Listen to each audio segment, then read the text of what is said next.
The day began like any other, with a cold breakfast and a hot cup of coffee. I had woken up early to get the interview that I had scheduled with Police Captain Jim O'Connor. O'Connor was my chief source for a story I was doing on the rising crime rates in the city, and I didn't want to miss anything by being late. But it didn't matter what time I woke up, because I was already far too late. I'm not asking you to leave. Press, I gotta talk to O'Connor.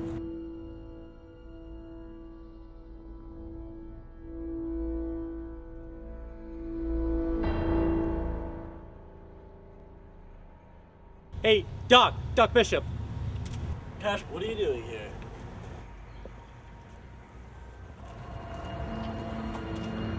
I came to talk to O'Connor. The captain's been murdered. Murdered? Beaten to death. Judging by body temperature, it happened sometime late last night. Do we know who did it? No, but I did find this. It was in the captain's hand. I had to practically pry his fingers apart to get it. What do these symbols mean? I have no idea. Thanks for sharing, Doc. I'm gonna go pay my respects inside.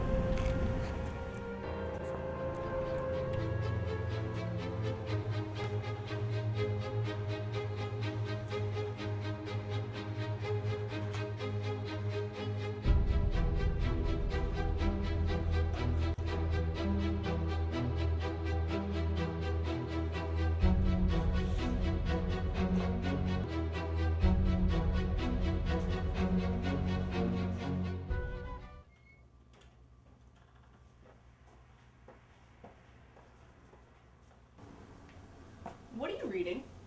I'm doing research for a story. Those look like police case files. How did you get these? I borrowed them. Of course, because no reporter of mine would be dumb enough to steal evidence connected to a murder investigation. Oh yes, I know about O'Connor. How do you... News travels fast, especially when it's news as big as this. Catch, the Tribune needs a story like this. Bad. Now, I want you to stop everything you're working on until you've covered this murder. Is that clear? And Catch, I want this done now.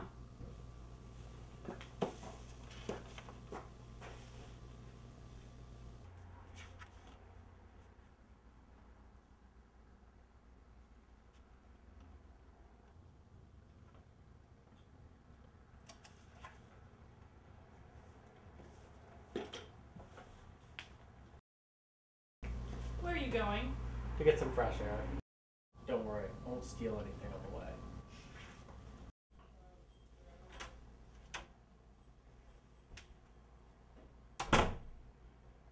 I discovered that the necklace found in Captain O'Connor's death grip likely belonged to a drug dealer, René Michon. Michon had been the leader of a gang of Haitians before police gunned him down a few weeks earlier, at O'Connor's orders. Realizing his death was most likely a crime of vengeance by Michon's gang, I did the sensible thing and went to talk to Michon's second-in-command, or Mendois, a man by the name of Kerman Godineau. Kerman Godineau? Who is asking? My name is Carl Cash. I got a few questions about René Michon. The hell you want to know about Meshan? You a cop or something? Okay, I'm not with the police. I'm just a reporter for the Tribune. I'm doing a story on O'Connor's death. He is dead. Yeah, he was murdered last night. Michon was the last case the captain took before he was killed, and... And you think I killed him out of revenge? Is that right? the notes point... Meshant is dead, and that pig O'Connor is responsible. But I had nothing to do with it. But there is a connection, isn't there? Meshant was a powerful man, but he was involved in things much too powerful even for him. I have no doubt that O'Connor's death was an act of vengeance. But as for who killed him, I do not know. Alright, thanks. Before you go, there's someone else you should see. A Bokor that René spent many hours with. Bokor? A voodoo priest. A powerful and dangerous man. Voodoo? Voodoo is not something to be ignored. I have seen the power of the law with my own eyes. And René, he saw these powers as well? René was involved more than most men should be. I'm afraid that René did more than just see the law's powers. And where can I find this Bokor? A house on 815 Elm Street. Alright, thanks again. You've been a big help.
understand it.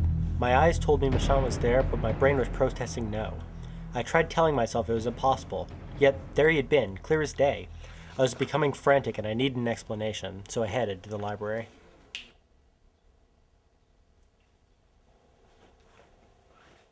The library had books on every subject imaginable, but I needed only concern myself with those dealing with voodoo.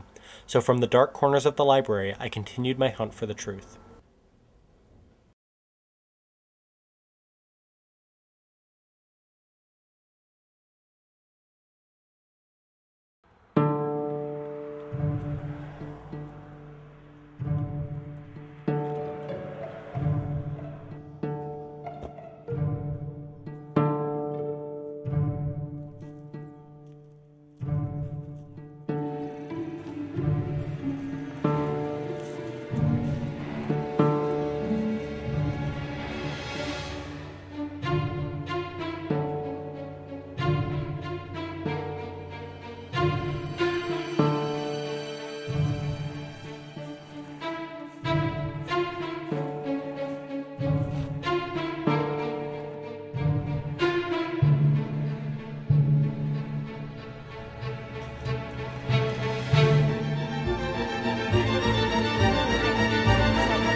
On April 8th, Police Captain Jim O'Connor was murdered. He was attacked outside of his office and beaten to death. The official investigation into his death is still open, but it will go nowhere.